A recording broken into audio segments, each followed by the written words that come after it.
Boche gold and diamonds. Buy now pay later. Muthalamada പഞ്ചായത്തിലെ ഭരണപ്രതിസന്ധി മുതലമട പഞ്ചായത്ത് മുൻ CPM ഭരണസമിതിയുടെ സൃഷ്ടിയാണെന്ന് ആദിവാസി സംരക്ഷണ സമിതി സെക്രട്ടറി മാരിയപ്പൻ നീലിപ്പാറ. പഞ്ചായത്ത് ഭരണം നഷ്ടപ്പെട്ട CPM പഞ്ചായത്ത് ജീവനക്കാരെ അന്യായമായി സ്ഥലം മാറ്റിയും ജീവനക്കാരെ ഭീഷണിപ്പെടുത്തിയും ഭരണപ്രതിസന്ധി സൃഷ്ടിക്കുകയാണെന്നും മാരിയപ്പൻ നീലിപ്പാറ വാർത്താ സമ്മേളനത്തിൽ പറഞ്ഞു. പഞ്ചായത്ത് ഭരണം CPMന് നഷ്ടമായതോടെയാണ് ഉദ്യോഗസ്ഥരെ അന്യായമായി സ്ഥലം മാറ്റലും ഭീഷണിപ്പെടുത്തലും ആരംഭിച്ചത്. 47 ആദിവാസി കോളനിയും 47 പട്ടികജാതി കോളനിയുമുള്ള മുതലമട പഞ്ചായത്തിൽ ട്രൈബൽ ഓഫീസർ പോലുമില്ലാത്ത അവസ്ഥയാണ്. CPM ഭരണസമിതിയുടെ കാലത്ത് ആദിവാസി പിന്നോക്ക ക്ഷേമ ഫണ്ടുകൾ ഭൂരിഭാഗവും ലാപ്സായി.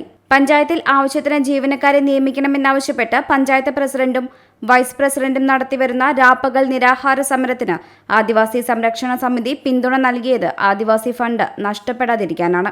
ആദിവാസി മേഖലയ്ക്ക് MLA ഫണ്ടിൽ നിന്ന് അനുവദിച്ച ആംബുലൻസ് പോലും CPM പഞ്ചായത്ത് പ്രസിഡന്റ് തിരിച്ചെടുത്തു. ഭരണം നഷ്ടപ്പെട്ട CPMന്റെ വെപ്രാളമാണ് മുതലമടയിൽ നടക്കുന്നത്.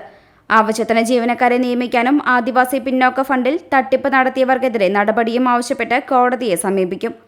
മുതലമട മുൻ CPM ഭരണസമിതിയെയും CPM നേതാക്കളെയും നിയന്ത്രിക്കാൻ CPM നേതൃത്വം ഇടപെടണമെന്നും മാരിയപ്പൻ നീലിപ്പാറ ആവശ്യപ്പെട്ടു. ശരിക്കും പറഞ്ഞെങ്കിൽ സർക്കാർ സംവിധാനം ആദിവാസികൾക്ക് വഞ്ചിക്കുന്നത് പോലെയാണ് നമുക്കറിയുന്നത്. അപ്പം അങ്ങനെ ഒരു അവസ്ഥ ഇവിടെ നിലനിൽക്കുകയാണ്. അതുപോലെ തന്നെയാണ് ഇവർ JS ഉണ്ടാവില്ല, സെക്രട്ടറി ഉണ്ടാവില്ല, അതുപോലെ AS ഉണ്ടാവില്ല, LD ക്ലർക്ക് ഉണ്ടാവില്ല. പട്ടികവർഗ വികസന വകുപ്പ് അവിടെ കൂടുതൽ ആദിവാസികൾ തിങ്ങിപ്പാർത്തുന്ന പട്ടികവർഗ വികസന വകുപ്പാണ്. പട്ടികവർഗ വികസന വകുപ്പ് പഞ്ചായത്ത് ഭരണസമിതിക്ക് തന്നെ അറിയാതെ ഒരു ദിവസം ഒരു 5 മാസം മുമ്പിൽ പഞ്ചായത്ത് ഭരണസമിതിക്ക് തന്നെ അറിയാതെ അവിടെ നിന്ന് രാത്രി പാത്താകാൻ അവരുടെ സാധനങ്ങളൊക്കെ എടുത്തിട്ട് കൊല്ലങ്കോട് മാറിയിരിക്കുകയാണ്. അത് വല്ലാണ്ടൊരു അവസ്ഥയാണ്. അപ്പം നമുക്ക് അവിടെ എന്തെങ്കിലും അപകടം പറ്റിയാൽ ഇന്ന് ജാതി സർട്ടിഫിക്കറ്റ് വരെ കിട്ടാതെ ബുദ്ധിമുട്ടുന്ന കുറച്ച് ജനങ്ങൾക്ക് ആശുപത്രി എവിടെയെങ്കിലും പോയി അനുകൂലിക്കുകയാണെങ്കിൽ പട്ടികവർഗ ഓഫീസിൽ നിന്ന് നമുക്ക് ഒരു സമ്മതപത്രം തരേണ്ടതുണ്ട്. പിന്നെ നമ്മൾ സമ്മതപത്രം മേടിക്കാൻ വേണ്ടിയിട്ട് പറമ്പിക്കുളത്തിൽ നിന്നും തേക്കടിയിൽ നിന്നും ആദിവാസികൾ കൊല്ലങ്കോട് വരുന്ന ഒരു അവസ്ഥയാണ് ഇപ്പോൾ നിലവിലുള്ളത്.